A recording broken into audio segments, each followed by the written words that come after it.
You may be wondering, what am I doing standing under an umbrella out in the rain? Well, I'm outside the Church of the Resurrected Jesus Christ in Podgorica, Montenegro.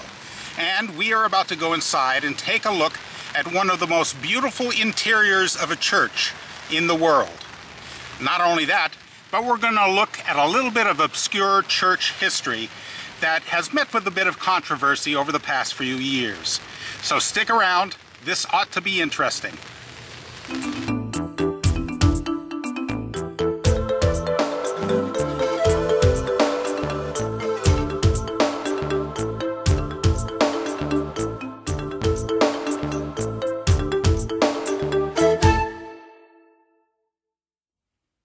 Upon entering the front doors of the Cathedral of the Resurrection of Christ, one is instantly struck by its beauty.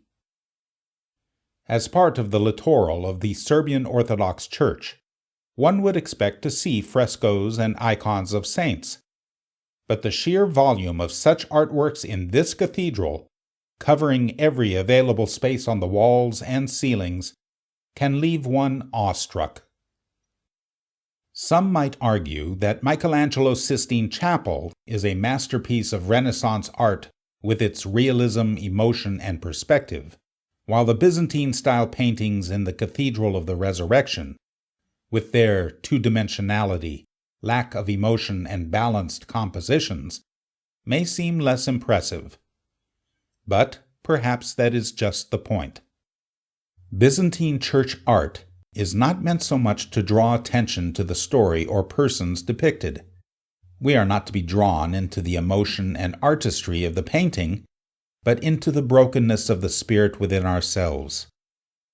It is filled with religious symbolism, and we are to be humbled.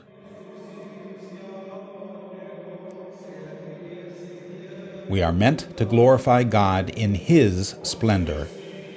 We are meant to enter the church building and feel that we have entered into the very throne room of heaven, transported in the Spirit to God's presence, surrounded by a sea of saints and angels, and the purity of heaven, where even the streets are paved with shining gold. And truly gold is seen throughout the cathedral, reflecting every glimmer of light.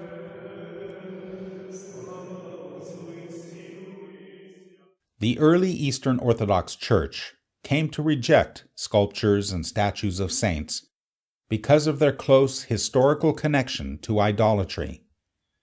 Instead, they embraced icons of religious figures. Yet not every painting in the Cathedral of the Resurrection of Christ reflects biblical events and characters. Church history can be recent.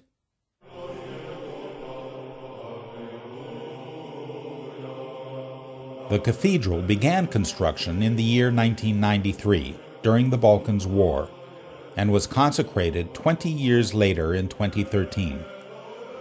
A mural commemorates the day of its consecration, along with a variety of observing witnesses. Two angels hold a declaration confirming the event. But this is not the painting that has drawn attention.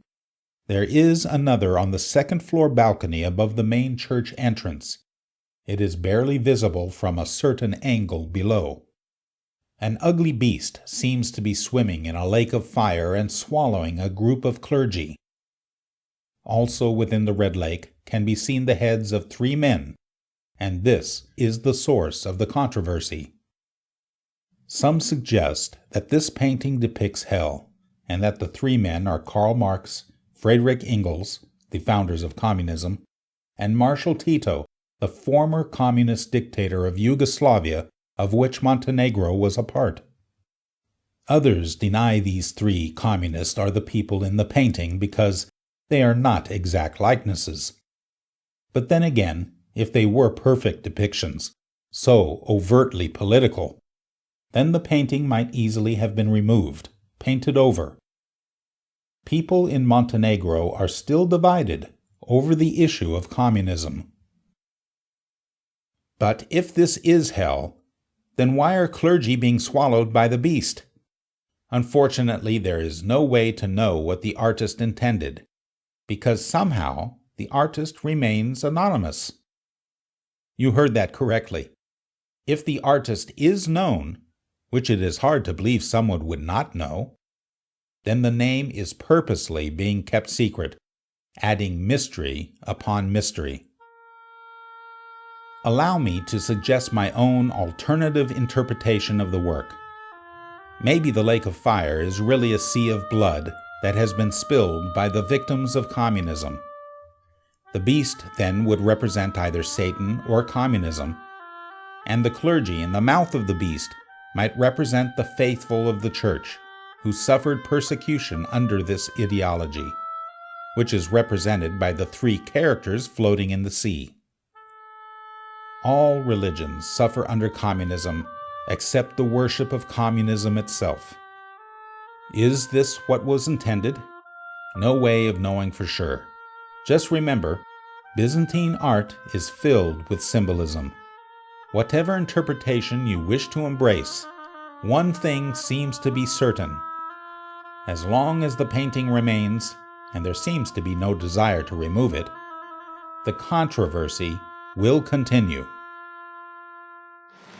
Well, that concludes our tour. But join us in the future as we do more episodes on obscure Christian church history.